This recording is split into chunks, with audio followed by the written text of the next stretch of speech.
Have you ever felt like no matter how hard you try to change your life, you end up right where you started?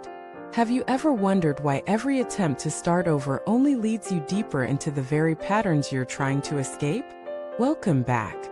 This is the place where we don't just talk about change, we dig into the root of why it feels so hard, so elusive, and often so temporary. Today's topic is both confronting and liberating.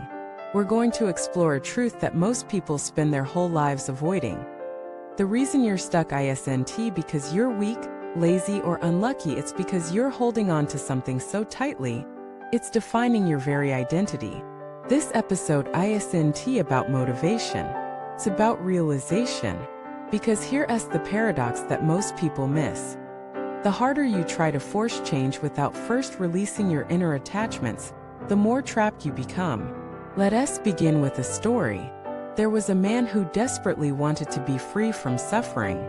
He tried everything: new jobs, new relationships, new cities. Every time things didn't work, he started over, convinced that a change in scenery would mean a change in destiny. But no matter where he went, the anxiety followed. The loneliness followed. The self-doubt followed. Eventually, he met a teacher who asked him a simple question. What are you clinging to? At first, the man didn't understand. I'm not clinging to anything, he said. I'm trying to let go. I want to change. The teacher smiled. Yes, he said. But you want to change without losing control. That is clinging. Boom. That's it. Most people say they want change, but they want it on their terms. They want to feel different, but without having to face their fears. They want transformation, but without uncertainty. They want freedom, but without letting go of control. And so they stay stuck. Because you cannot transform and stay the same. You cannot be reborn and keep the same identity. You cannot move forward while gripping the past. What you cling to becomes your cage. Think about it. Some people cling to being the victim.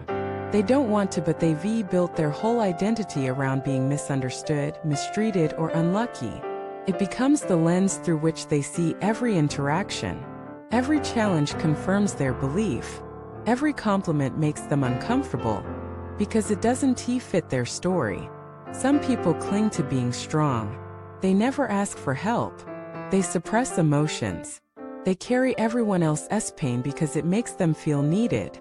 But secretly they're exhausted, lonely, terrified of what would happen if they let the mask slip. Others cling to success. On the outside, everything looks perfect: career, money, image. But it's never enough. Because deep down, their self-worth is tied to performance. If they fail, even for a moment, the illusion shatters. So they keep climbing, even when the ladder is leaning against the wrong wall. And some people cling to struggle. It's all they've known. Peace feels foreign. Rest feels unsafe. So they create chaos subtly, unconsciously, because it feels familiar, comfortable, even when it hurts. So the question isn't why can't I change?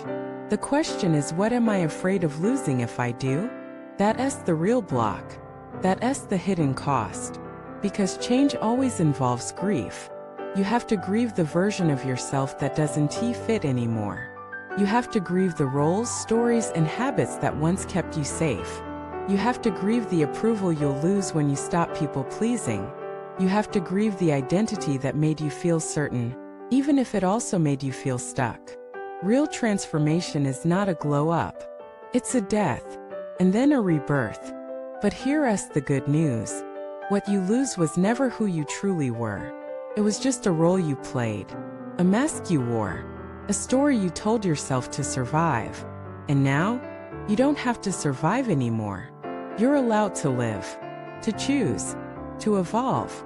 But you can't carry everything with you. So what do you need to release?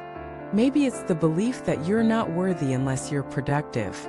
Maybe it's the shame you've carried since childhood. Maybe it's the idea that you have to earn love by being perfect. Maybe it's the bitterness from a betrayal that happened years ago. Maybe it's the illusion of control. Whatever it is, name it, feel it, honor it, and then let it go. Not because it was bad, but because it's not who you are anymore. Now let us talk about what happens when you do this, when you truly release the attachment. There's a moment of space, of silence, of rawness. It might feel scary at first, like being in free fall, like losing your grip on the world. But stay with it, because that space, that's where freedom lives. That's where possibility begins. That's where your real self can emerge. Unburdened, unscripted, unapologetically alive. This is what spiritual teachers mean when they talk about liberation. It's not floating off into bliss. It's walking through the fire of truth and realizing you're still whole, still here, still worthy, even without the mask, even without the story, even without the crutches you thought you needed. Let me share a metaphor. Imagine you're holding a heavy bag filled with stones. Each stone is an attachment, a fear, a role, a story, a wound. You carry it everywhere. You say, I want to run, I want to fly. But you never put the bag down. You try harder, train more, buy better shoes, but the weight doesn't change.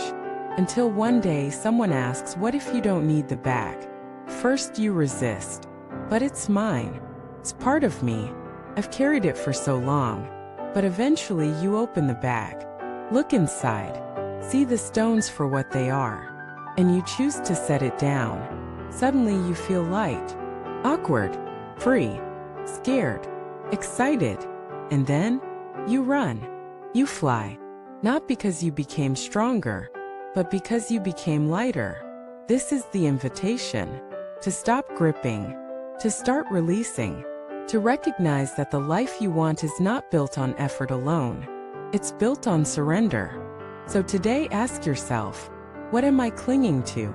And what would happen if I let it go? Sit with that. Breathe into it. You don't have to answer today, but you do have to ask. Because freedom doesn't come from doing more.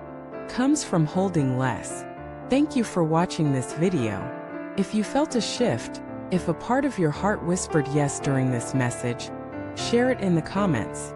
What are you ready to release? What truth have you been afraid to face? Like the video if it helped you see something new. Subscribe if you want more content that challenges and frees you. And remember, every moment is a chance to set yourself free.